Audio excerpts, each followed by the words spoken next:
The Fox Files found Missouri's governor may have made it possible for a scheme to bilk consumers out of millions. Jay Nixon's heard warnings when he was Missouri's Attorney General. Fox Files investigator Chris Hayes asked the now governor for answers about a criminal enterprise that seemed to get a free pass for more than a decade.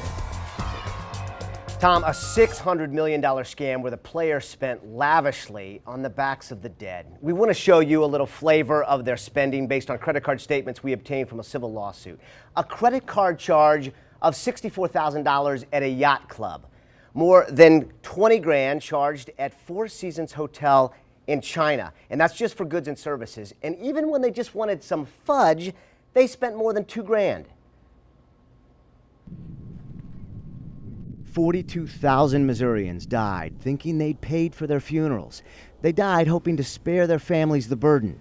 We now know $600 million prepaid went straight into the pockets of high-profile men who operated National Prearranged Services, or NPS. Many were involved, but 2 were father and son, disbarred attorney Doug Cassidy and his son Brent Cassidy, who posted pictures of his apparent luxury vacations on Facebook. They've already conned everybody. They're no different than Madoff.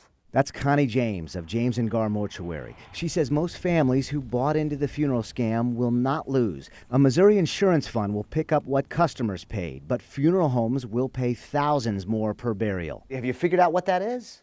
No, you don't. I don't want to know. She does want to know why no one caught the scheme a decade ago. Where our politicians played. Oh, absolutely. Totally in the pocket. Why do you say that? I need some water on this one real quick. She says regulators should have known in 1995. Jay Nixon was Attorney General at the time. James showed me this court document, a warning from an independent auditor. Locke McBride came in every 6 months, did an audit, and they wrote letters. There's no money. They're taking the money. It was January 9th, 1995. The auditor warned NPS did not deposit $1 million in cash as required. The auditor told the court only $83,333.33 has been deposited. Instead of enforcing the cash deposits, Jay Nixon's office entered into this deal with NPS 7 months later. It states NPS may use the $1 million to purchase paid-up insurance policies. That's what they did, and they took everybody's and bought it. But it was a life insurance company operated by the same scammers and implicated in the same scheme. I caught up with the governor, Jay Nixon, after his office would not commit to an explanation. Can you tell me why your office changed the deal and allowed them to take that cash and buy insurance?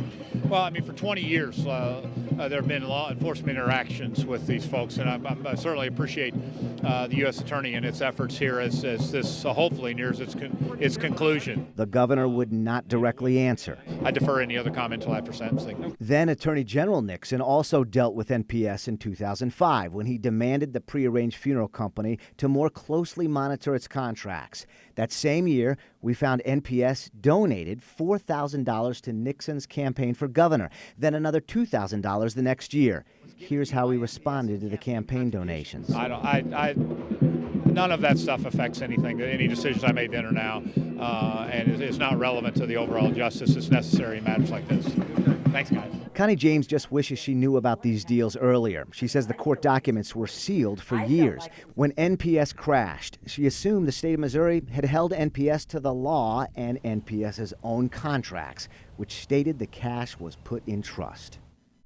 In about 15 minutes, we'll show you more of the credit card statements you will not believe, and you'll see them for yourself. The lavish appetites as these guys spotted the globe.